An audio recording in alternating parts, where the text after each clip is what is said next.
Hey guys, welcome back to another video. Today we are going to restore this Damascus steel knife. As you can see, it looks quite tarnished. This is one I got from a friend, which he uses very heavily.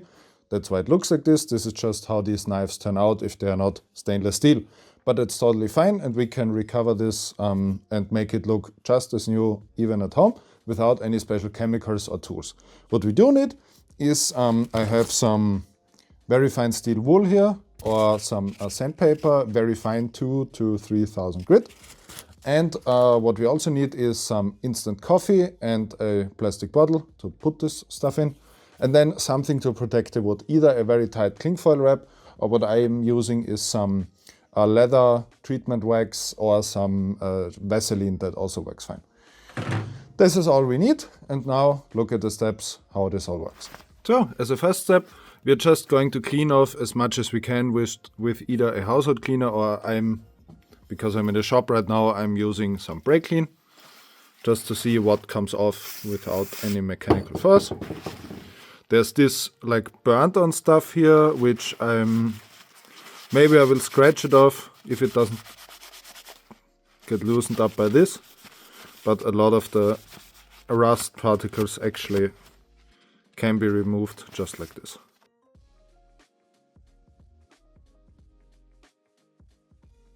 This is now after the brake clean. There was a lot of stuff coming off, but there's still, a lot of pitting, everything that's, really stuck to the knife over time. So we're going to scratch this off with another knife, I think.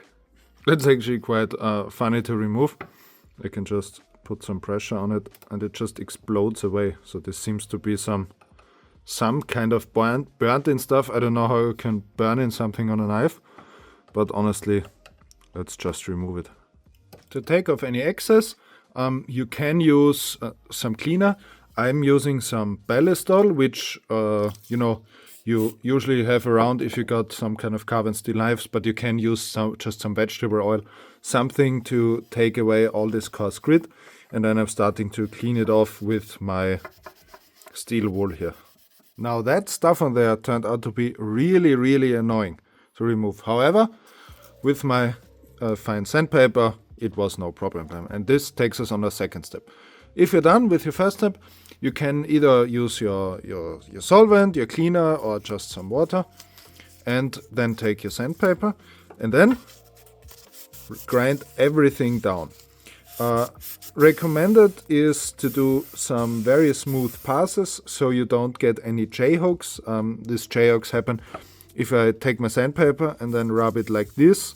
Eventually it's going to leave you with some very small lines that also follow the path. So going into straight patterns is recommended. Obviously be very careful with the edge. Maybe put on some gloves, or since this edge is very rough and needs some reworking anyway, if you feel uncomfortable, you can just dull the knife with your sharpening stone. If you're going to resharpen it later anyway, it doesn't really matter. But we're going to clean this very evenly, and you can use it in several different directions too. You can see all the high points, it's where it's shiny, and there are the low points, which are going to be dark later after our coffee dunk. And so you really want to get all of this crud out there, because the coffee is not going to remove it. You need to clean it yourself.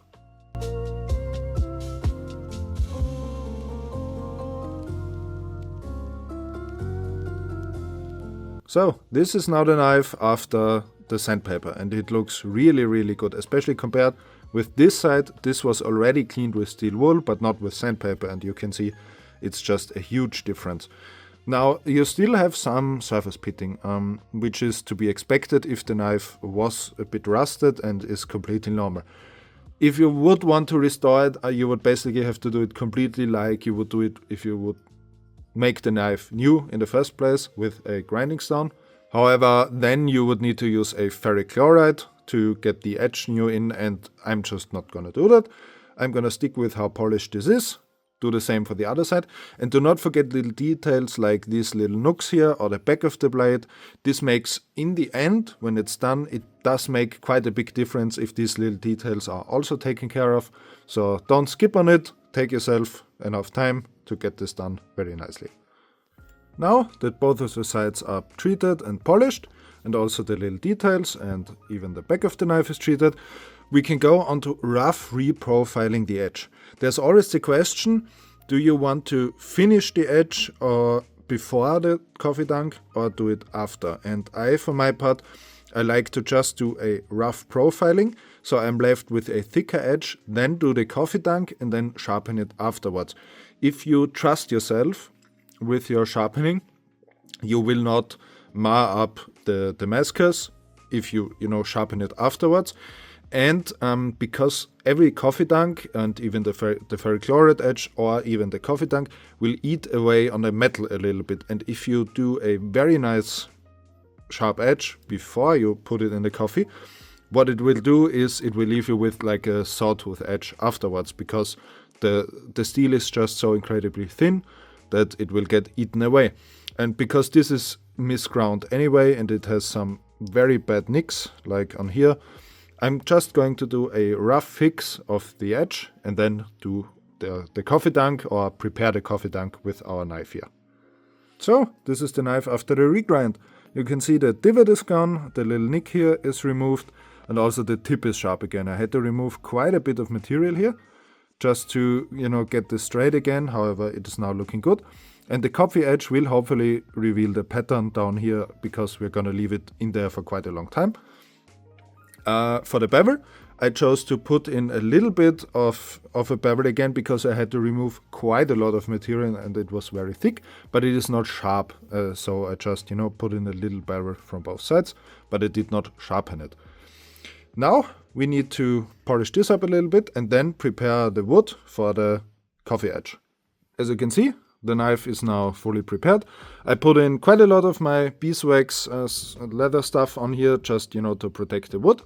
And this is fine. You can combine it with a cling wrap, whatever you have and whatever you want to do, but this works for me. Then you want to prepare your instant coffee. You don't want to overdo the dosage. Just prepare it normally, maybe a bit stronger, and use some moderately warm water.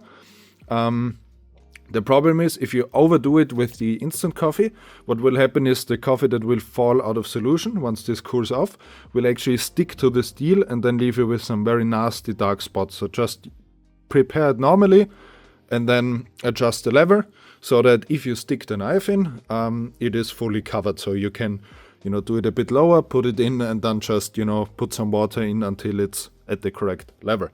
So let's just try it if I chose the right amount here. Obviously degrease the steel before you put it in. And I can feel that I have too much in. So I'm gonna dunk it out and then remove a bit of liquid and then you repeat the same steps until the level is correct. So I can now see it's a bit too low, so I will just pour in some water until it's at the correct level.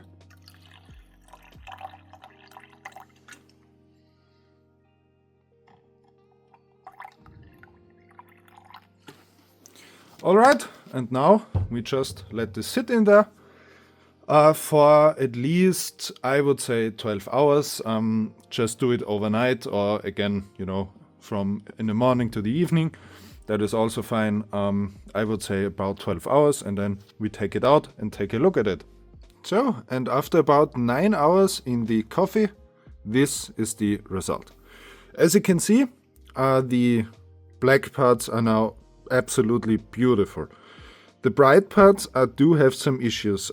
They have these kind of striations at some point, which is something that happens on some knives. It happens more often than on others. I don't actually know why. I even remember an old video by Liam Hoffman where he made sort of his masterpiece knife and he had the same issues where he couldn't figure out why this happens. But we can fix that with our superfine sandpaper and make this look pretty. But if you take a closer look at the dark parts, they're absolutely stunning. It looks super, super nice.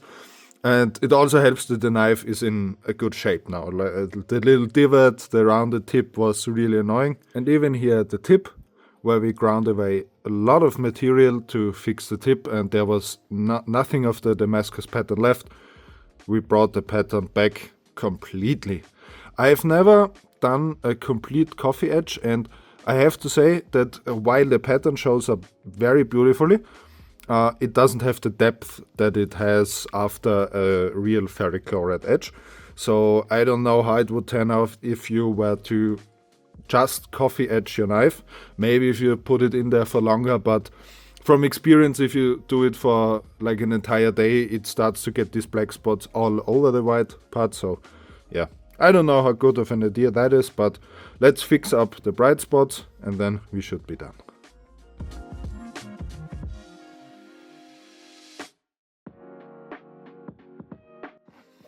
So I've now removed all of the black spots. It doesn't look like this, but if you know if you catch the light in the right direction, you can see it.